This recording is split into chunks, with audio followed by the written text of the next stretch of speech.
டோலர்களே, இந்த வீடியோ யாரோட மனதையும் புண்படுத்துறது நோக்கமில்ல பாத்துக்குங்க. அதையும் மீறி எந்த டோலரோடைய மனதாவது புண்பட்டா அதுக்கு கம்பெனி பொறுப்பில்ல.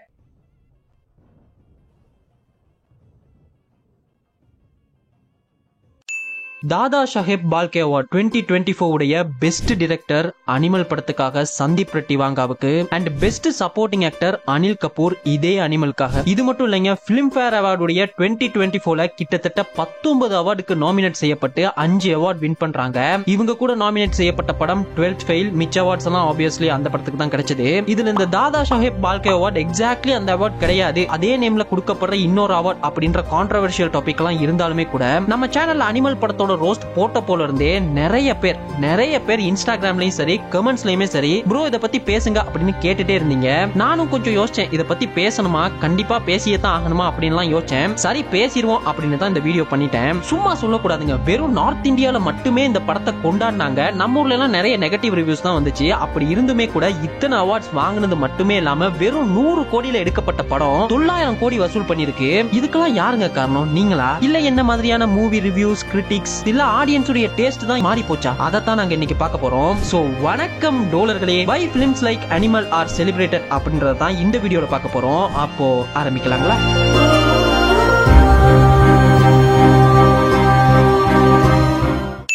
இந்த அனிமல் படத்துல அல்பா மேல்ன்ற இந்த ஒத்த வார்த்தையை வச்சுக்கிட்டு அதுக்கு கீழே என்னெல்லாம் கேட்டகரைஸ் பண்ணிருப்பாங்கன்னா, என்னைக்குமே ஒரு மேல் தான் டாமினண்டா இருக்க முடியும், அவங்களுக்கு கீழே தான் எப்பவுமே பொண்ணுங்க இருக்கணும், அவங்களுக்கு என்னதான் கருத்து சுதந்திரம்ன்றது இருந்தாலுமே கூட எண்ட் ஆஃப் தி டே ஒரு மேல் ஒரு அல்பா மேல் என்ன சொல்றானோ அதைத்தான் கேட்கணும்ன்றதான் சுத்தி இந்த படம் பேசி இருக்கும். ஆம்பள மாமா, ஆண், நெடில், பெண், ஆண். எவ்வளவு கேவலமான பிறவிங்க இல்ல நம்ம. ஒரு அபியூசிவான கமெண்ட பாஸ் பண்ணி கல்யாணம் கட்டிக்க கேக்குற ஹீரோ, சொந்த காலேஜ்லயே அக்காக்கு ஒரு பிரச்சனைனாலும் ஹீரோ தான் போய் காப்பாத்தணும், அவங்க பர்சனல் லைஃப்ல ஒரு பிரச்சனைனாலும் ஹீரோ தான் போய் காப்பாத்தணும். அப்பாவை எதிர்த்து அம்மா பேசக்கூடாது, அக்கா புருஷன் எதிர்த்து அக்கா பேசக்கூடாது, அண்ணன் எதிர்த்து தங்கச்சி பேசக்கூடாது, புருஷன் இன்னொரு பொண்ணு கூட அஃபேர் வச்சுக்கிட்டாலும் பொண்டாட்டி கோவப்படக்கூடாது, ஆனா புருஷன் செத்தா பொண்டாட்டி இன்னொரு கல்யாணம் பண்ணிக்க கூடாது. வில்லன் வேவு பார்க்க பொண்ணு அனுப்புனா அந்த பொண்ணையே மேட்டர் பண்ணுவான் ஹீரோ. அந்த பொண்ணு கிட்டயே வில்லன் போய் ஹீரோவுடைய பாடி பிசிக்ஸ் கேட்கறான். நினைச்சா மேட்டர் பண்ற வில்லன், வில்லனை கட்டிக்க விதவிதமா ரீசன் சொல்ற வில்லனுடைய வைஃப் எப்போ மேட்டர் பண்ணணும்ன்றது வரைக்குமே டிசைட் பண்ணக்கூடிய ஹீரோ. இதெல்லாம் எதுக்காக? For my dot. இது தவிரவும் நிறைய இருக்குது. ஒரு பணக்காரன் நினைச்சா தன்னுடைய சர்வன்ஸை எப்படி வேணாலும் ட்ரீட் பண்ணலாம். கூலிக்காக வந்த பாடி டபுளை கொன்னுட்டா அது ஒரு கணக்கே கிடையாது. என்னையா இதெல்லாம்? பொதுவா ஹீரோவுடைய அப்பா பாடி டபுளுக்காக கூலிக்காக வேலைக்கு போய் செத்துறாரு. அதுக்கு பிறகு என்ன ஆச்சுன்ற இந்த பாடி டபுளுடைய பெர்ஸ்பெக்டிவ்ல தான் படத்தெல்லாம் பார்த்திருப்போம். வெரி ஃபர்ஸ்ட் டைம் பாடி டபுளை கூட்டிட்டு போய் கொன்ன பணக்காரனுடைய பெர்ஸ்பெக்டிவ்ல இந்த படத்தை பார்க்கிறோம். இப்படி மிகவும் விசித்திரமான பெண்களை மட்டுமே கொண்ட சந்தீப் ரெட்டி வாங்காவுடைய உலகம். And if you can't slap, if you can't touch your woman wherever you want, and if you can't slap, you can't kiss, you can't use cuss words, I don't see emotion there. ரீசெண்டா RJ Balaji ஒரு இன்டர்வியூல சொல்லிருப்பாரு, இப்போ நான் அனிமல்ன்ற படம் பார்க்கவே இல்லை, அது சினிமாவை பாருங்க, அது கிராஃப்ட் அப்படிலாம் சொன்னாலும் எனக்கு என்னவா இருந்ததுன்னா, எனக்கு முதல் விஷயம் ஒரு மூடின தேட்டரில் 1000 பேர் வந்து ஒரு பையன் ஒரு பொண்ணை எட்டி உதைக்கிறதோ இல்லை அசிங்கமாக திட்டுறதோ இல்லைனா வந்து அபியூஸ் பண்ணுறதையோ கை தட்டி பார்க்குறாங்கன்றதை பார்க்குறதே எனக்கு ரொம்ப பேடான ஒரு விஷயமா தோணுச்சு. ஓகே, அதனால அந்த படம் பார்க்கல நீங்கள்? ஆமாம், இல்லை இன்னொன்று நான் படம் எடுக்கிறேன், இதுக்கெல்லாம் கை தட்டுறாங்களா, அப்போ நானும் ஒன்று இப்படி வைக்கிறேன்னு எனக்கு தப்பி தவறி கூட தோணிடக்கூடாது. இந்த மாதிரி பசங்களை தான் நம்ம வந்து உருவாக்குறோம். அவங்களுக்கு வந்து இந்த மாதிரி எட்டி உதைக்கிறது, கால் ஷூ நக்குன்ற அது மாதிரி சீன்லாம் இருக்குன்னு சொன்னாங்க. அந்த மாதிரி இருக்கிறதெல்லாம் பார்க்கும்போது அவனுக்கு அது செம்மையாக ஃபீல் ஆகுது. எனக்கு வந்து வருத்தமே என்னன்னா, இது அம்மா அப்பா கிட்ட பேசுறதுக்கு நிறைய மீடியம் இல்ல. எக்ஸாக்ட்டா இவர் சொல்றத நான் தியேட்டர்ல படம் பார்க்கும் பொழுது பாத்தேங்க. அந்த படத்துல வர ஷூவை லிக் பண்ற சீனுக்கோ, இல்ல அவர் இன்னொரு பொண்ணு கூட அஃபேர் வச்சுக்கிறதுக்கோ, இல்ல ராஷ்மிகாவுடைய பிராஸ் ட்ராப்பை இழுத்து விளையாடுறதுக்கோ நம்ம ஊர்ல கை தட்டுறானுங்க, விசில் அடிக்கிறானுங்க, கொண்டாடுறானுங்க, சிரிக்கிறானுங்க. அப்போதாங்க எனக்கு ஒண்ணு புரிஞ்சது. நார்த் இந்தியா விட்டுருவோம், அவங்க ஊர்ல ரிலீஸ் ஆகிற அவங்க ஸ்டாருடைய படம் கொண்டாடுறாங்க, நல்லா இருக்குன்றாங்க, அதை விட்டுருவோம். ஆனா நம்ம ஊர்ல இந்த மாதிரியான விஷயங்கள்லாம் செலிப்ரேட் பண்றாங்கன்னா நம்மளுடைய சினிமா ஆடியன்ஸுக்கு இத்தனை வருஷமா கொடுக்கறது என்ன, இதைத்தான் கடத்திட்டு இருக்கோம் அப்படின்ற ஒரு கேள்வி வருது இல்ல. 50 ஆண்கள் முன்னாடி ஒரு பெண்ணை நிப்பாட்டி ஆடக்கூடிய சினிமாவை தொடர்ந்து ஆதரிச்சுட்டு வந்திருக்கீங்க நீங்க. அப்போ 50 ஆண்கள் முன்னாடி ஒரு பெண் ஆடும்போது, முதல் பாட்டுக்கு ஆடும்போதே தடுத்து நிறுத்துக்க வேண்டிய சமூகம் ஏன் தடுத்து நிறுத்தல? ஒரு ஆணும் ஒரு பெண்ணும் ஆடினா அது காதல், அல்லது ஆண்களும் பெண்களுமாக சேர்ந்து ஆடினால் அது கொண்டாட்டம். ஒரு 500 ஆண் முன்னாடி ஒரே ஒரு பெண் ஆடுற உளவியலை என்னவென்று தடுப்பது? இப்படி புரிஞ்சுக்கிறது. அப்போ அப்படி பார்த்து எல்லா ஆணுக்குமே தெரியுது ஒரு பெண் நம்மளோட சொத்து, அந்த பொண்ணு நம்மளோட போதை பொருள் தெரியுது. ஒரு போதையா ஒரு பொண்ணை தமிழ் சினிமா இலக்கியம் எல்லாத்துலயுமே பயன்படுத்திட்டு தானே இருக்கும். நீங்க டிவியில ஓடும் போதே தோணுது நமக்கு, ஒரு பாட்டு ஓடிட்டு இருக்கு, 500 ஆண்கள் ஆண்கள் குடித்துக் கொண்டிருக்கிறார்கள், ஒரு பெண் ஆடிக்கொண்டிருக்கிறார். ஒரு பெண் பிள்ளையோட அப்பாவை நான் உட்காந்துக்கும் போது அப்போ எனக்கு இதை கேள்வி கேட்பாம, இதை பேசாம, இதை யாரை கேட்டு இப்படியான காட்சி எப்படி நம்ம தொடர்ந்து வற்புறுத்தி கை தட்டிட்டு இருக்கோம்? அதை இசைக்கு மயங்கணுமா, இல்ல அந்த மெயின் ஸ்ட்ரீமுக்கு மயங்கணுமா, எதுக்கு மயங்கி நம்ம அதை அங்கீகரிச்சோம்? முதல்ல அது ஒரு ஐட்டம் சாங் ஒரு பேர் வச்சிருக்கோம். இதுக்கப்புறம் இல்ல அது வந்து என்டர்டைன்மெண்டா இருக்கு, அதை அப்படி விட்டுலாம், இதை இப்படி விட்டுலாம் விட்டுக்கிட்டே இருந்தோம்னா நம்ம மிகப்பெரிய ஒரு மோசமான வாழ்வுக்கு தள்ளப்படும்னு நினைக்கிறேன். இது மாதிரி தாங்க நாங்க அன்றாடம் பார்க்கக்கூடிய இதுவரைக்கும் பார்த்து வந்த தமிழ் சினிமால பெண் கதாபாத்திரங்கள் எப்படி நமக்கு காட்டப்பட்டிருக்கு, பெண் கதாபாத்திரங்கள் எப்படி நமக்கு கடத்தப்பட்டிருக்கு அப்படின்றத ஒரு 3 கேட்டகரியா பிரிக்கலாங்க. இத ரீசெண்டா கண்ணகின்னு ஒரு படம் ரிலீஸ் ஆனது, எத்தனை பேர் பாத்தீங்கன்னு கூட தெரியல. இது ஒரு ஃபீமேல் ஓரியன்டட் படம் தான். அதாவது 4 பெண்கள் பத்தின கதை. அந்த படத்துடைய டைரக்டர் யஷ்வந்த் கிஷோர் அவர்கள் ரீசெண்டா ஒரு இன்டர்வியூல என்ன சொல்லியிருப்பாருன்னா, இது ஒரு பையன் கதையா ஆரம்பிச்சது. ஒரு பையன் கல்யாணம் பண்றான், டிவோர்ஸ் பண்றான், அப்படி ஆரம்பிச்சு அது பொண்ணா வந்து அது ஹைப்பர் லிங்க்ல மாதிரி அப்படி அமைஞ்சிச்சு. அண்ட் இன்னொன்னு எனக்கு ஒரு கன்சர்ன் இருந்துச்சுங்க, இங்க ஃபீமேலோட வேர்ல்டு பெருசா இனிமே யாருமே காட்டப்படலை. ஈதர் பிசிக்கல் அபியூஸா போயிடுறாங்க, அது மட்டுமா பிரச்சனை? பொண்ணு நம்ம டெய்லி அபியூஸ் பண்ணிட்டு இருக்கோம் மென்டலி, அதை நம்ம சொல்லணுன்றது தான் இந்த ஒரு. ஏன்னா நம்மளுக்கு என்ன காட்டப்படுறாங்கன்னா, ஃபீமேல் சென்ட்ரிக்னா ஒன்னு ஹீரோக்கு எழுதுவாங்க கதையை, ஐயோ டேட் கிடைக்கலன்னா அப்படியே அடிச்சுட்டு ஐஸ்வர்யா ராஜேஷ், நயன்தாரா அப்படின்னு எழுதிடுவாங்க. இதுதான் நடந்துட்டு இருக்கு. இல்ல ஃபீமேல் சென்ட்ரிக்கா எடுக்கணும்னா அபியூஸ், குழந்தையில போராடிட்டான், அது போராடிட்டான். ஸோ எனக்கு என்னன்னா, டெய்லியுமே போராடிட்டு இருக்கீங்களா உங்களுக்கு தெரியாமலே, அதை வந்து ரெஃப்ளெக்ட் பண்ணுன்றதுனாலதான் அந்த ஆஸ்பெக்ட் பண்ணுங்க. இப்போ இவர் ஒரு ஃபீமேல் சென்ட்ரிக் படம் பண்ணிருக்காருல்ல, அதனால இவர் சொல்ற பாயிண்ட்ல இருந்தே வரலாம். Number 1, gender swap characters. கண்டு கொண்டேன் படத்துல ஒரு சீன்ல ஹீரோவுடைய கதைக்கு எந்த ப்ரொடியூசர்ஸுமே ஓகே சொல்ல மாட்டாங்க. சோ அவருடைய ஃப்ரெண்ட் ஒரு ஐடியா கொடுப்பாப்ல, இதுல என்ன விடு, மலையாளம் தெலுங்கு அங்கெல்லாம் போய் பார்க்கலாம். நந்தினி வர்மாக்கு நல்ல மார்க்கெட்டரா, நல்ல கதை வேற தேடிட்டு இருக்காங்களா, அவங்க கிட்ட போய் சொல்லலாம். டேய் முட்டாள் மாதிரி பேசாத, என் கதை நான் ஹீரோக்காக தான் பண்ணியிருக்கேன், மாத்தெல்லாம் முடியாது. பிரேமுங்கிறத பிரேமின் மாத்து. நந்தினி வர்மா இப்பெல்லாம் ஆம்பளை மாதிரி கேரக்டர்ஸ் தான் பண்றாங்க. இது மாதிரி தாங்க ஆல்ரெடி கண்ணகி படத்துடைய டைரக்டர் சொன்ன மாதிரி தமிழ் சினிமால அதிகமா கொண்டாடப்பட்ட பெண் கதாபாத்திரங்கள் ஆரம்பத்துல ஆண் கதாபாத்திரங்களா எழுதப்பட்டு அது பின்னாடி பெண் கதாபாத்திரங்களா மாத்தி இருப்பாங்க. இன்னும் புரியுற மாதிரி சொல்லணும்னா, ஒரு பொண்ணு ஸ்மோக் பண்றா, ட்ரிங்க் பண்றா, அதிகமா கோவப்படுறா, தப்ப தட்டி கேட்கக்கூடிய தைரியமான பொண்ணு, எவன் வந்தாலும் அடிச்சு நவுத்தி எடுத்துருவான்னு காலாகாலமா நமக்கு காட்டப்படுற கமர்ஷியல் சினிமாவுடைய ஹீரோ கேரக்டர் போல காட்டணும்னு அந்த ஹீரோ கேரக்டருக்கு ஈக்குவலா எழுதி இருப்பாங்க. எக்ஸாம்பிளுக்கு சொல்லணும், பில்லா படத்துல வர நயன்தாராவுடைய கேரக்டர், ராங்கில வர த்ரிஷா, கட்டா குஸ்தி, அவ்வளவு விக்ரம் படத்துல வர ஏஜென்டினானு ஒரு பெண் கதாபாத்திரம் ஸ்கிரீன்ல வந்து ஹீரோயிசம் பண்ணும் பொழுதுதான் அதை ரசிக்கிறோமே தவிர, ஒரு பொண்ணு அவளா இருந்து கதையில என்ன மாதிரியான மாற்றங்கள்லாம் பண்ணான்ற மாதிரியான 36 வயது நிலை, மொழி, மகளிர் மட்டும், அருவி, இது மாதிரியான படங்களையோ இல்ல இந்த மாதிரியான கேரக்டர்ஸையோ தமிழ் சினிமா அதிகமா கொண்டாடலையோன்னு தோணுது. பொம்பளைய கதற விட ஆம்பளையா மட்டும் பத்தாது, அதுக்கு மேலையும் வேணும், கீழையும் வேணும். டேய் என்னடா டயலாக் இது, எவன் எழுதி கொடுத்தானே அது இப்படி பேசிட்டு போறான்? அப்ப உங்களுக்கு எல்லாம் என்னப்பா, எந்த பொண்ணையும் தைரியமா காட்டிடக்கூடாது, அதை தானே சொல்ல வர அப்படின்னு கமெண்ட் பண்ண போறவங்களுக்கு ஒரு அருமையான எக்ஸாம்பிள் சொல்றேன். கட்டா குஸ்தி படத்தை எடுத்துப்போம். இந்த படத்துல பாத்தீங்க அப்படின்னா அந்த பொண்ணு ஒரு ரெஸ்லர், அவங்களுடைய ட்ரீமே ஒரு ரெஸ்லர் ஆகணும்ன்றது தான். ஆனா சந்தர்ப்ப சூழ்நிலையால வரதட்சணை வேணாம் அப்படின்னு சொல்லக்கூடிய பொண்ணுனா தனக்கு கீழே தான்ப்பா இருக்கணும் அப்படின்னு நினைக்கிற ஹீரோவை கட்டிப்பாங்க.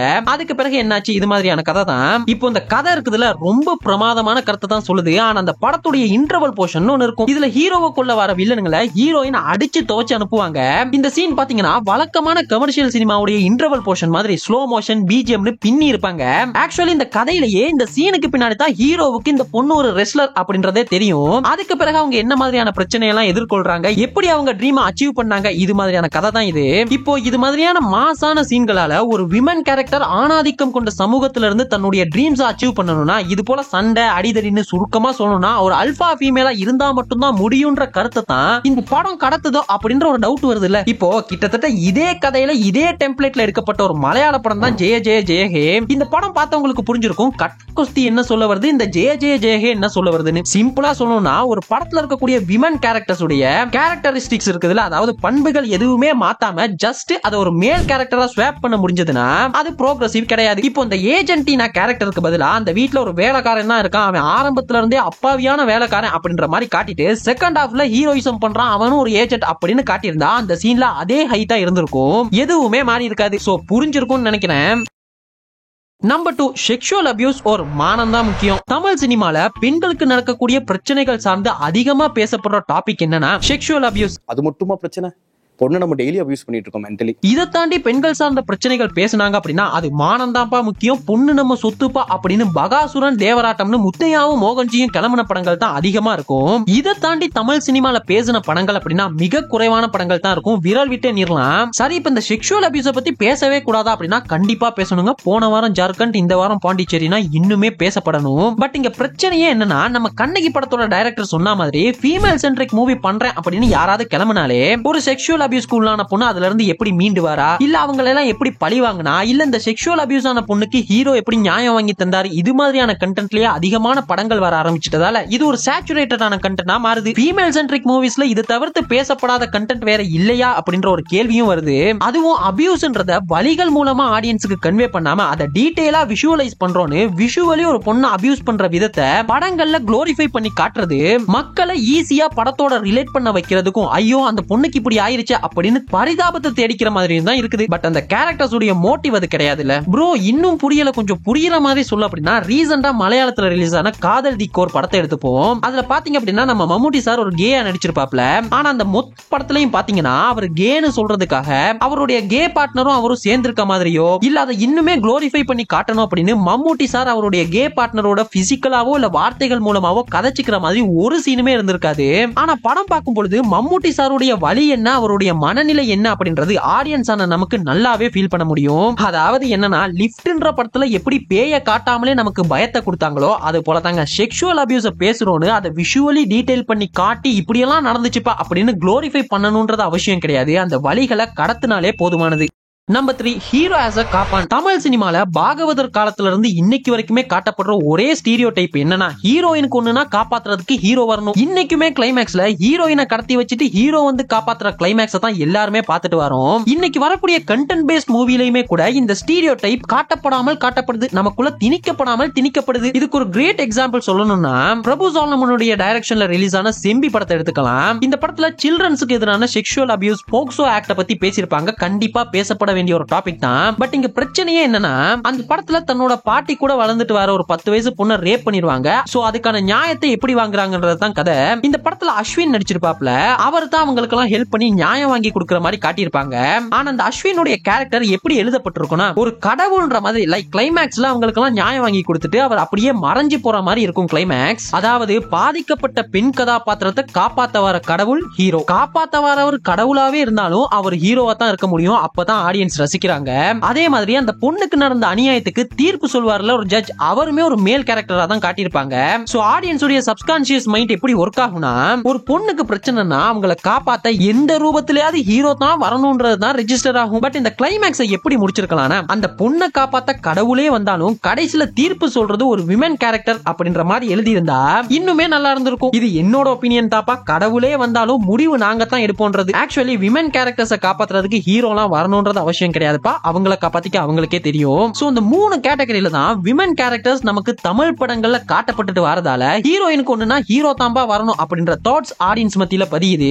இப்போ இதே கான்செப்ட ஷட்டிலா கமர்ஷியல் படங்கள்ல காட்டும் பொழுது அதை நாங்க ரசிக்கிறோம். ஒரு பொண்ணை காப்பாத்த அல்பா மேல் தாண்டா வரணும், அவனுக்கு கீழே தான் எல்லாமே அப்படின்னு கொஞ்சம் ரகடா காட்டினா பொங்குறோம். ஆமாங்க, யோசிச்சு பாருங்களேன். கான்செப்ட் ஒண்ணு தான், ஆனா அதை காட்டின விதம் இருக்குல்ல, அங்கதான் டிஃபரன்ஸே வருது. இப்போ நீங்க கேட்கலாம், ப்ரோ நீ சொன்ன கேட்டகரியில தான் எல்லா தமிழ் படங்கள்லயும் விமன் கேரக்டர்ஸ் காட்டுறாங்களா அப்படின்னா கிடையாதுங்க. இது பொதுவான தமிழ் படங்கள்ல காட்டப்படுற விதம் தான். பட் ஒரு சில நல்ல தமிழ் படங்களும் கூட இருக்குது. அண்ட் இன்னொரு டவுட்டுமே கூட வரும், ஏன் ப்ரோ நீ இத அனிமல் ரோஸ்ட்லயே பேசியிருக்கலாமே அப்படின்னு. நான் ஜஸ்ட் அனிமல் படத்துல ஃபன்னியா இருக்கக்கூடிய எலிமெண்ட்ஸை ஃபன்னியா கலாச்சி போட்டது தான் அந்த ரோஸ்ட் வீடியோ. பட் இப்ப நீங்க பேசணும்னு கேட்டதால நான் பேசியிருக்கேன். சோ இந்த டாபிக்க பத்தி நீங்க என்ன நினைக்கிறீங்க அப்படின்றத கமெண்ட்ஸ்ல சொல்லுங்க, நானும் பார்த்து தெரிஞ்சுக்கிறேன். அப்புறம் நம்ம சேனல் 200k சப்ஸ்கிரைபர்ஸ் ரீச் பண்ண போகுது. சோ அதுக்கு Q&A வீடியோ போடலாம்னு இருக்கேன். அந்த क्वेश्चंस எல்லாம் நான் எங்க கேட்பேன் அப்படின்னா நம்மளுடைய இன்ஸ்டாகிராம் பேஜ்ல தான். சோ நீங்க எல்லாம் என்ன பண்றீங்கன்னா கீழ பாருங்களேன், ஒரு சில லிங்க் எல்லாம் சும்மாவே கிடக்கும், போற போக்குல அதெல்லாம் ஃபாலோ பண்ணிக்கிங்க. அப்புறம் क्वेश्चंस நான் கேட்கும் பொழுது என்கிட்ட என்னெல்லாம் கேட்க விரும்புறீங்களோ அதெல்லாம் அங்க அனுப்புங்க, நான் வீடியோவில் பதில் சொல்கிறேன் டோலர்களே. அப்புறம் என்னப்பா, இன்னொரு வீடியோல மீட் பண்ணிக்கலாம். அதுவரை நன்றி, வணக்கம். நான் பெண்களை நாயா மதிக்கிறேன். நாங்க மட்டும் நாயாவா மதிக்கிறோம்? ஏதோ பேசுறதுக்காக நாய பேசிட்டு இருக்காத.